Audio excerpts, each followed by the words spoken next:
Hi, I'm going to show you how to set up a bullet journal the easiest and simplest way possible. Let's begin. So let's first start off with a bullet journal. In this case, I'm using actually the bullet journal created by Ryder Carroll, who is the founder of bullet journaling.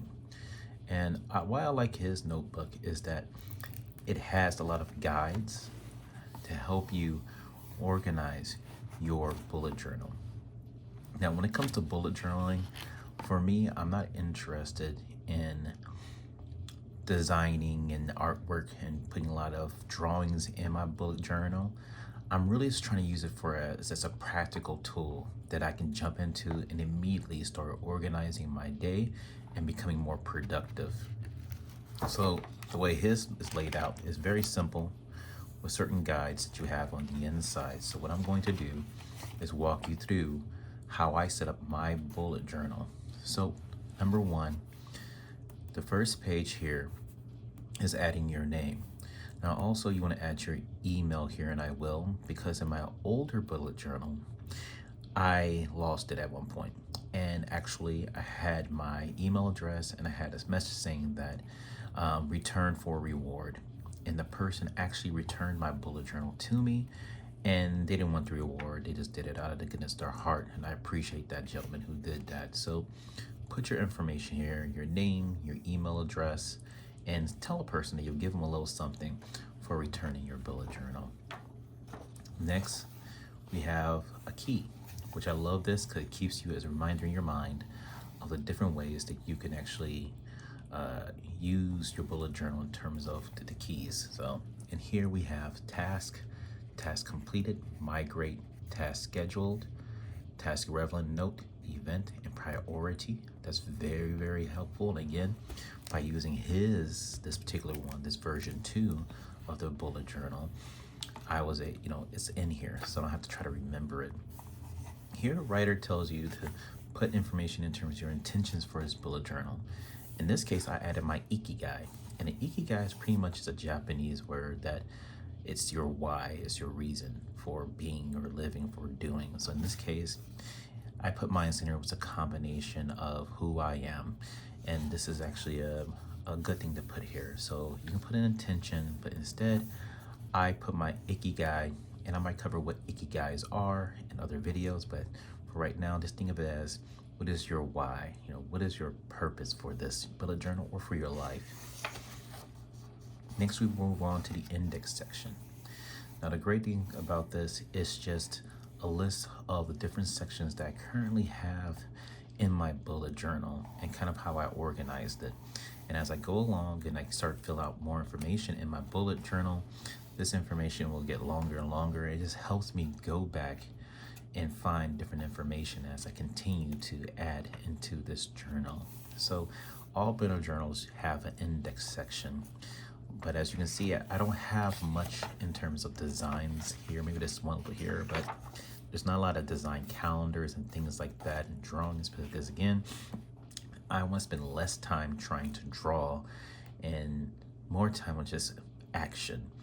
And when it comes to the organization of this book, at one point I'm going to get rid of this bullet journal, go into another one. So I don't want to get too invested and put too much time in drawing and being creative in it, and put more time in my actual ideas. So actually you have your index section. It goes on for a couple of pages. You have your future log you should create. So a future log is pretty much laying out for every month.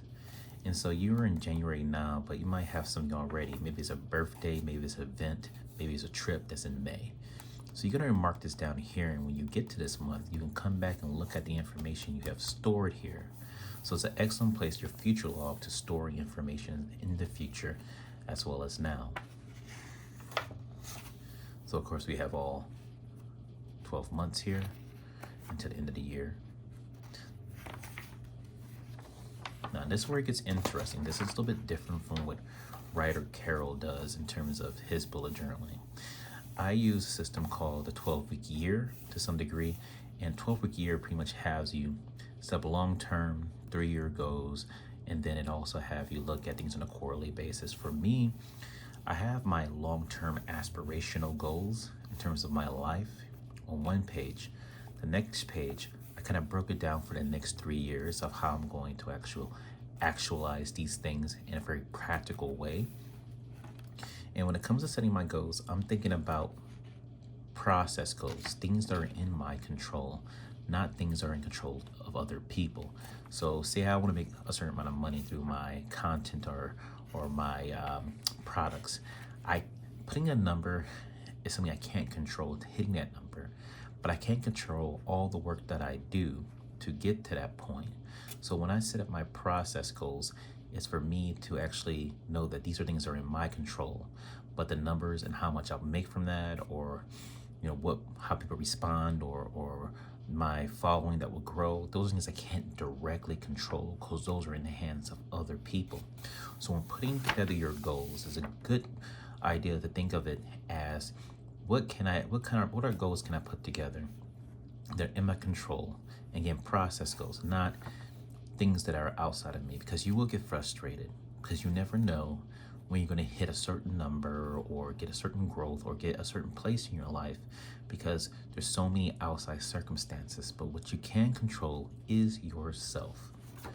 So after we got the 3-year goals, I break it down to annually. And again, I'm trying to keep in the same structure of the goals in my life.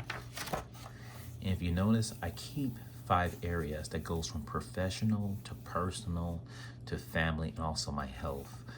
It's very important when you set up your goals to have a well-rounded approach to what you want to achieve in your life, so you have a sense of balance. And then I also break these things down to monthly goals. Like, what does it look like in a monthly basis? In a monthly basis, I like to use numbers, because by using numbers, these are things that I can actually hit, I can measure, rather than have them just loose and generic where it's hard to have a measurement for that. The more you're exact, the more you're able to measure, I feel the easier it is to hit those particular goals. So we have annual goals, monthly goals. And then I start breaking things down to other areas that are not in Ryder Carroll's book, but he does say that his structure of bullet journaling is a foundation, and you're supposed to make it uniquely your own. So in this case, I have a reading list, part of my 12 books a year. I left space to add more books that I might want to read later that I don't know of yet, but I leave room for that because things might change. I'm a father, so for me, having a daddy do list is extremely important, of things I need to do for the family that are very practical. Now we're getting to the part of the book that's back in line with Ryder Carroll's. Now, what's great about his notebook is that it gives you stickers you can use to outline, but really you can write this by hand. And again, any book will do, because you can get a bullet journal for like $5 to $10 from your local art store. So there's a cheap way to do this, but I do like using this because of the stickers. And already January started, I started to place things for January. Now this is different than what we have back here, because I'm in January, something happened in May, but if I have something listed in January and it comes up, then I can migrate it actually over to the monthly page and add a date here. On the right side of this monthly page, I have the tasks.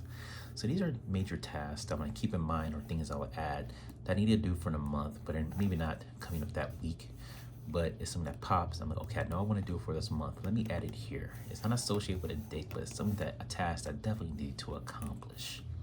So that's how you separate that in terms of your monthly. And now we get into something I do a little different now.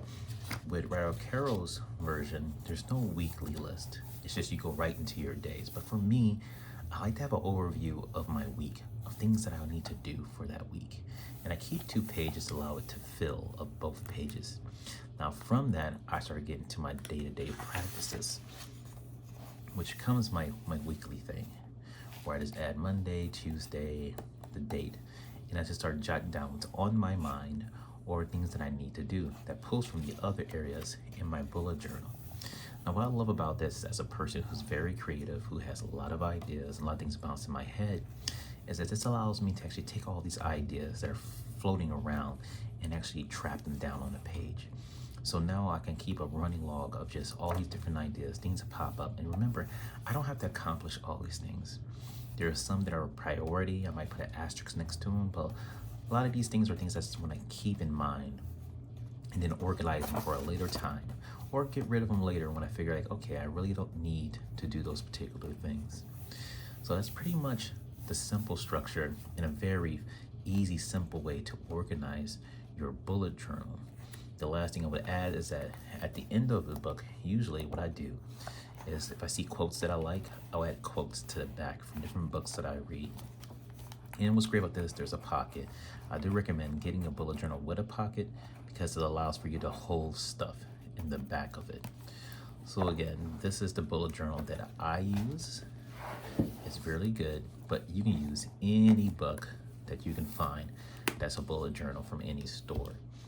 And again, this is a process of doing this easily, fast, and with a lot of artwork or creativity, just getting the bullet journal and starting to execute.